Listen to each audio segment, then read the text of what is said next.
है, लिखने का टाइम अलग से मिलेगा।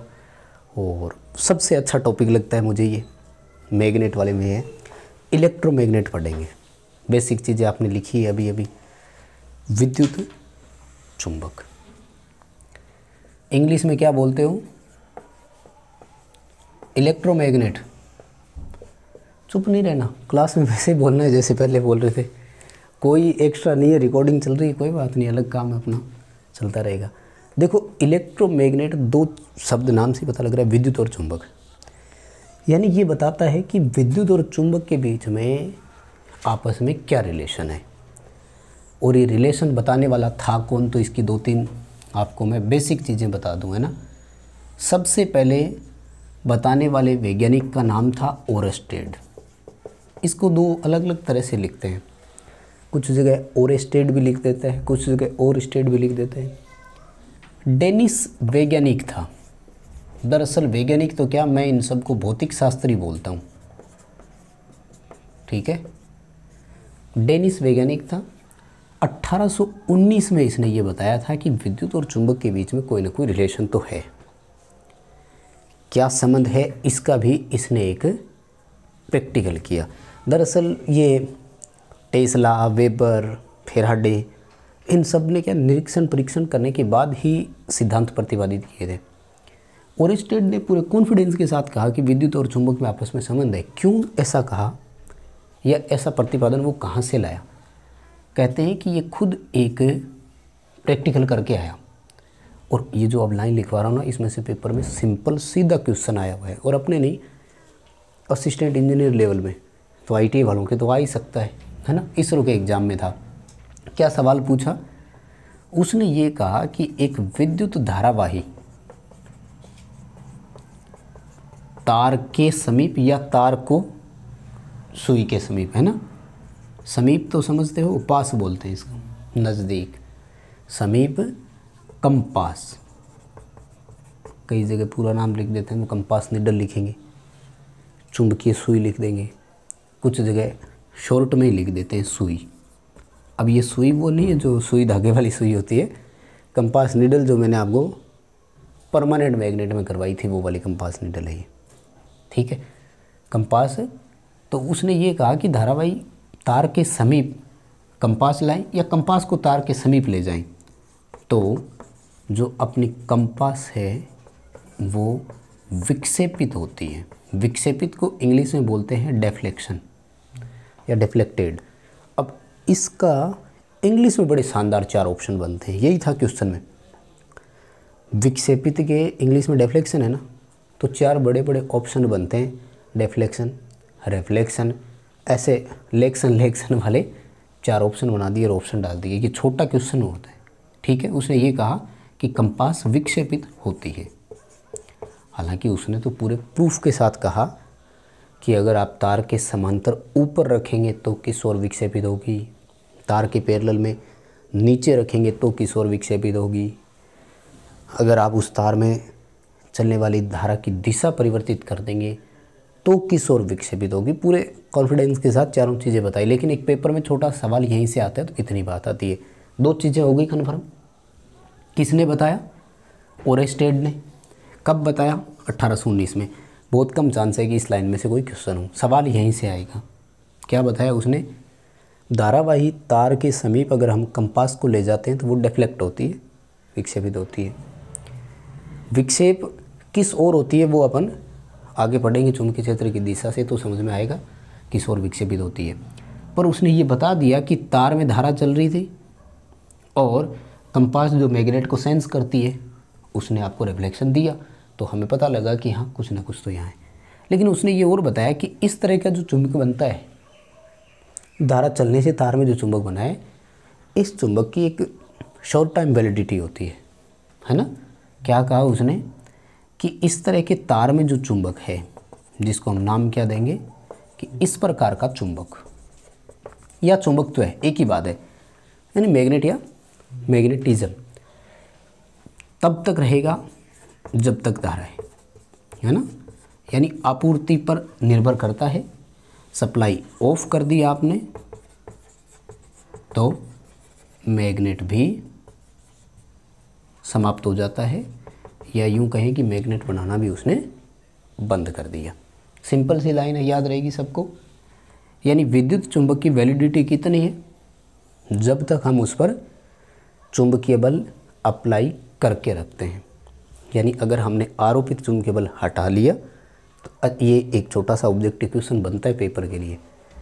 एक विद्युत चुंबक का चुंबकत्व है, डैश लगा दिया, 4 ऑप्शन दे रहे हैं। तो ऑप्शन किस तरह के बनेंगे? या तो ये ऑप्शन रहेगा कि तब तक बनता है जब तक आरोपित बल रहे, या फिर दूसरा ऑप्शन होगा कि तब समाप्त हो जाता है जब आरोपित बल हटा दिया जाए। ठीक है, याद रह जाएगी लाइन। इससे 2 चीज़ें उसने और बताई कि जो इस प्रकार चुंबकीय क्षेत्र बनता है या चुंबकत्व बनता है ना, उस चुंबकीय क्षेत्र की दिशा, वो वैसे तो मैं आपको लिखवा चुका हूँ, उसमें लिखा अपन ने परमानेंट मैग्नेट और टेम्परेरी मैग्नेट का जो टॉपिक आपको लिखवाया था, उसमें चुंबकत्व की दिशा किस बात पर निर्भर करती है? वेरी गुड, धारा की दिशा पर निर्भर करती है। उसने ये कहा कि अगर करंट की डायरेक्शन बदलेगी तो चुंबकीय क्षेत्र की दिशा भी बदलेगी। डिस्टर्बेंस ही तो आएगी, स्पेशल क्लास थोड़ी है, कोई बात नहीं, चलेगा। तो चुंबकत्व की दिशा धारा प्रवाह की दिशा पर या धारा की दिशा पर निर्भर करती है। इसी तरह से उसने 2 चीज़ें और बताई कि इस प्रकार का जो मैग्नेटिज्म होगा उसकी जो इंटेंसिटी यानी चुंबकीय तीव्रता या चुंबकीय सामर्थ्य बोल दो, बात एक ही, मैग्नेटिक स्ट्रेंथ बोल दो, भी कितना मजबूत मैग्नेट बनेगा, ये भी उसने ये कहा था कि आपके सप्लाई पर ही डिपेंड करेगी। और वो किस बात पर निर्भर करेगी? धारा के मान पर। यानी अगर अपन लंबाई, चौड़ाई, टर्न की संख्या ये सब चीज़ें समान रखें तो जिसको अधिक धारा देंगे उसकी मैग्नेटिक इंटेंसिटी भी क्या होगी? ज़्यादा होगी। फिर उसने ये बताया कि इन सब के अलावा ये एक पॉइंट और हमारा इम्पोर्टेंट है और वो है कोर का पदार्थ। ये भी बहुत महत्व रखता है इलेक्ट्रोमैग्नेट के लिए। याद है कर्मवीर? बताओ 4 नाम, कितनी बार करवा चुका हूँ। विद्युत चुंबक के लिए कोर के पदार्थ भूल गया? बताओ। सबसे पहले नरम लोहा है ना, और सिलिकॉन स्टील। सिलिकॉन स्टील में परसेंटेज वाली बड़ी प्रॉब्लम है यार, बच्चे बहुत ज़्यादा कंफ्यूज रहते हैं। बताओ रामनिवास, आप बताओ स्टील और सिलिकॉन की कितनी कितनी मात्रा होती है? एग्जैक्ट आंकड़ा भी है, हाँ, तो उसको राउंड फिगर में लिया हुआ है, जबकि एग्जैक्ट 2.4 है। ठीक है, 2.4% सिलिकॉन है, सिलिकॉन कम है, ध्यान रखना है ना। तो फिर कितना रह गया पीछे? 97.2 सॉरी 7.6 सॉरी, तो 97.6 जो है वो स्टील की मात्रा है। स्टील बोल दो या आयरन बोल दो, वो एक ही बात है। ठीक है, और वर्तमान में तो अपन खूब ले रहे हैं काम में। क्या विशेषता है सिलिकॉन स्टील की? Very good. और वो क्यों कम होती है? टॉपिक तो हुआ नहीं, आगे कराऊंगा। हाँ शाबाश, BH वक्र जो पढ़ाते हैं, शाबाश, उसमें से आएगा। तो इसके पीछे कारण बताते हैं कि इसका जो स्ट्रेसिस नियतांक है ना वो कम होता है, 0.001 है।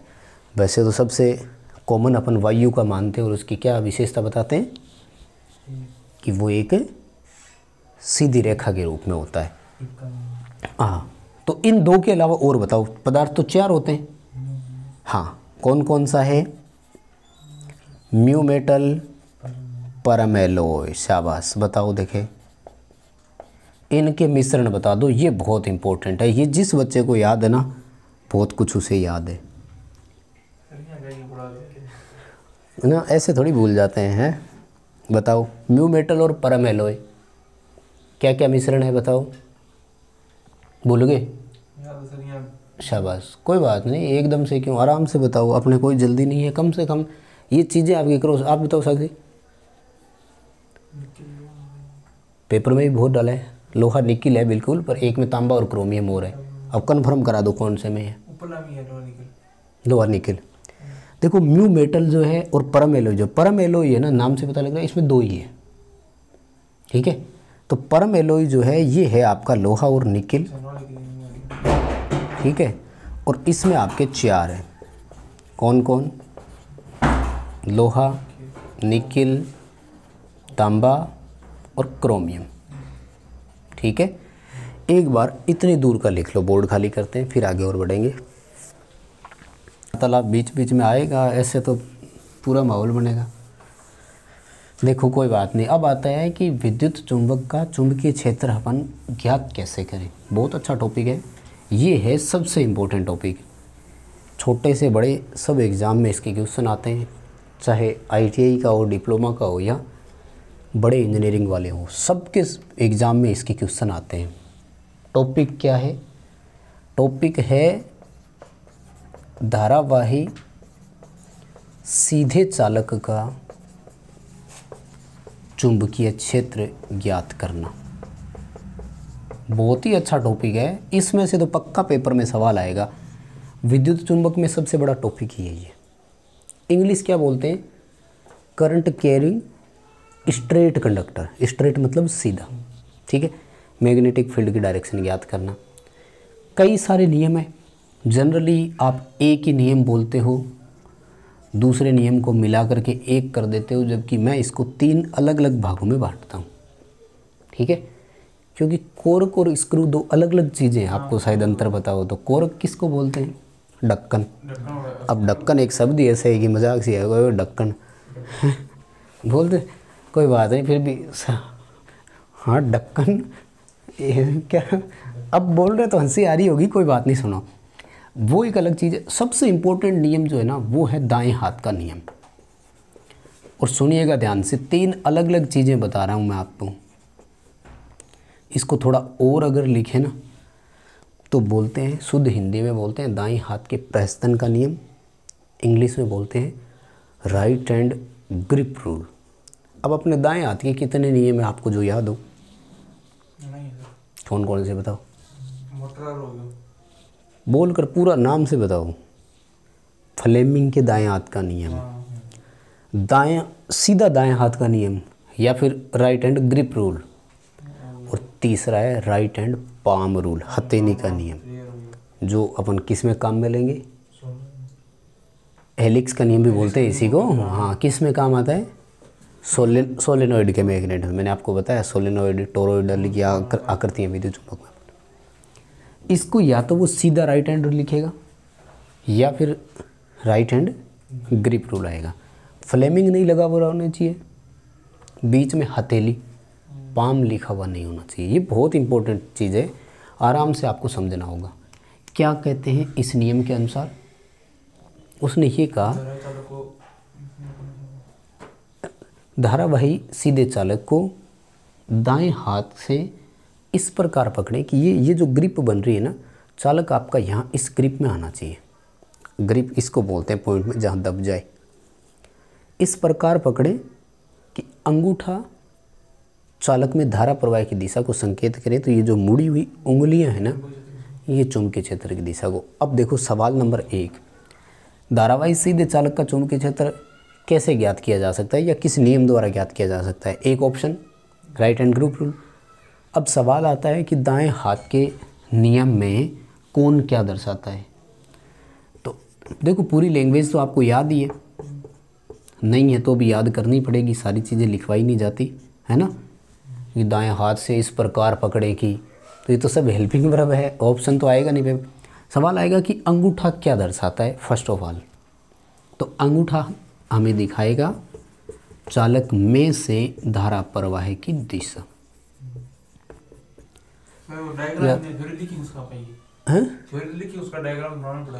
डायग्राम तो बनाना ही है। डायग्राम तो अपन वो पॉइंट वाला ही बनाते हैं कि धारा की दिशा को कैसे कैसे दिखाते हैं। पर याद ये 2 ही चीज़ें रखनी है आपको, है ना। एक तो अंगूठा क्या दर्शाता है और दूसरा आपको मैं पूरा लिखवा रहा हूँ, ध्यान से समझना है ना, मुड़ी हुई अंगुलियाँ। अगर पेपर में छोटा ऑप्शन आ जाए तो वो सीधा लिखेगा कि अंगुलियाँ, पर अपन पूरी लाइन लिखते हैं मुड़ी हुई अंगुलियाँ। और वो हमें क्या दर्शाएगी? चुंबकीय क्षेत्र की दिशा। ध्यान रखना मैग्नेटिक फील्ड की डायरेक्शन दिखा रहा है, मैग्नेटिक पोल की डायरेक्शन नहीं बताएगा। यानी यहाँ NS का मतलब नहीं है, और इस चुंबकीय क्षेत्र से ही मोटे तौर पर तो दो ही निष्कर्ष निकलते हैं, या तो क्लॉकवाइज या एंटी क्लॉकवाइज।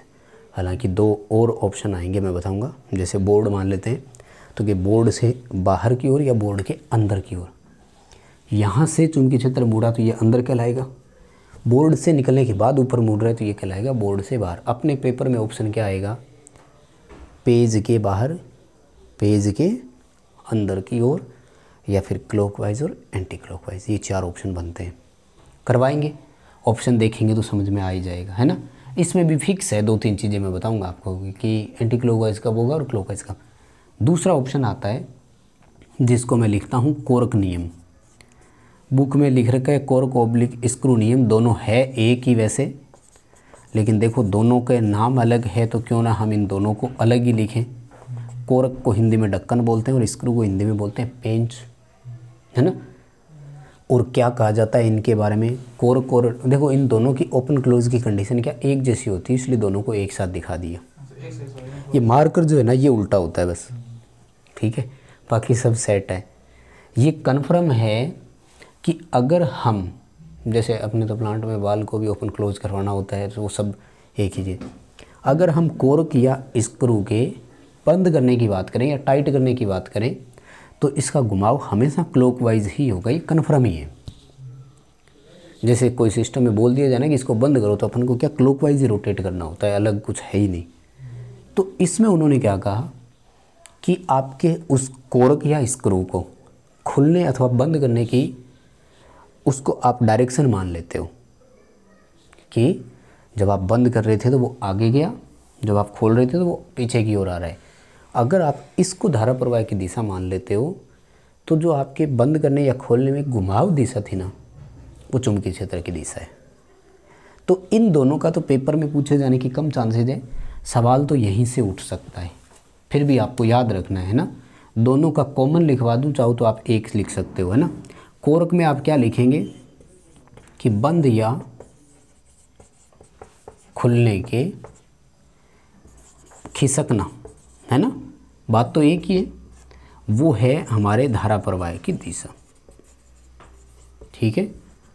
भी आगे खिसका कि पीछे आया, बंद किया या खोला आपने उस समय, और बंद या खुल जाने में जो आपने घुमाव दिशा थी ना कि किस डायरेक्शन में आपने उसको घुमाया, क्लॉकवाइज या एंटी क्लॉकवाइज जो भी है, वो है चुंबकीय क्षेत्र की दिशा, मैग्नेटिक फील्ड की डायरेक्शन। यही चीज़ इसमें आ जाएगी। स्क्रू को समझ लीजिए, आप बोल सकते हो कि स्क्रू को टाइट करने या लूज करना, बात तो एक ही है ना। तो टाइट या लूज में जो खिसकेगा वो धारा की दिशा मान लेना आप, और खुलने या उसमें जो आपने रोटेशन करवाया था कि किस दिशा में हुआ वो आपके चुंबकीय क्षेत्र की दिशा है। एक बार इतना लिख लो। अब मैं आपको डिटेल से बताता हूँ कि फिक्स कौन सा कैसे कैसे करेंगे, ठीक है।